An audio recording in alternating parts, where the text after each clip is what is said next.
नमस्कार।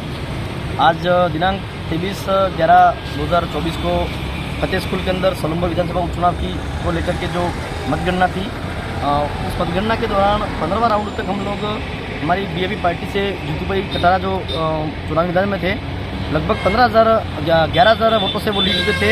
लेकिन 16वें राउंड से लगा करके 22वें राउंड तक उसके बीच में जो उस मतगणना स्थल पर जो आरओ थे, एआरओ और कुछ ऐसे कार्मिक थे जो लोग पूरी तरह से बीजेपी को जिताने के पक्ष में थे।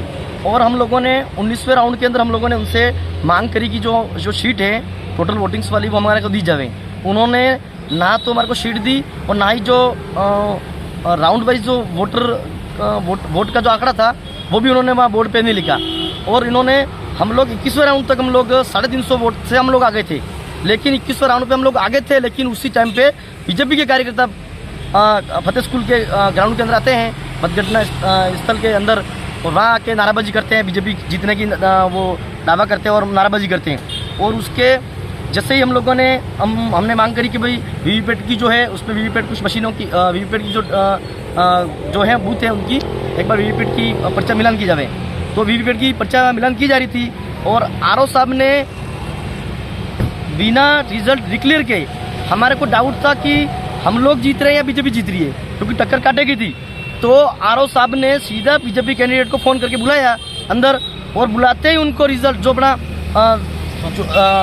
सर्टिफिकेट होता है जीत का, वो सर्टिफिकेट उनको पकड़ा दिया और उनको माला पहना के कम से कम 50 से ज़्यादा कार्यकर्ता उस मतगणना जो स्थल था उस रूम के अंदर पहुंच गए। हम लोग वहीं के बैठे थे और हम लोगों ने तुरंत उस टाइम पे हम लोगों ने रिकाउंटिंग की हमने एप्लीकेशन दी। लेकिन आरओ साहब ने लेने के बाद में एप्लीकेशन लेने के बाद में 3 घंटे से हम लोग वहीं बैठे हुए हैं और वो रिकाउंटिंग नहीं करा रहे हैं।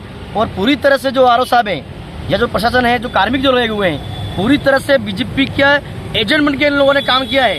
हम लोग ये चुनाव जीते हुए चुनाव थे, लेकिन हमारे को सोची समझी साजिश के तहत हम लोगों को चुनाव हराया गया है। हम लोग रिकाउंटिंग की मांग करते हैं कि जब तक रिकाउंटिंग नहीं होती है हम लोग या मतगणना स्थल से हम लोग पीछे हटने वाले नहीं हैं। धन्यवाद।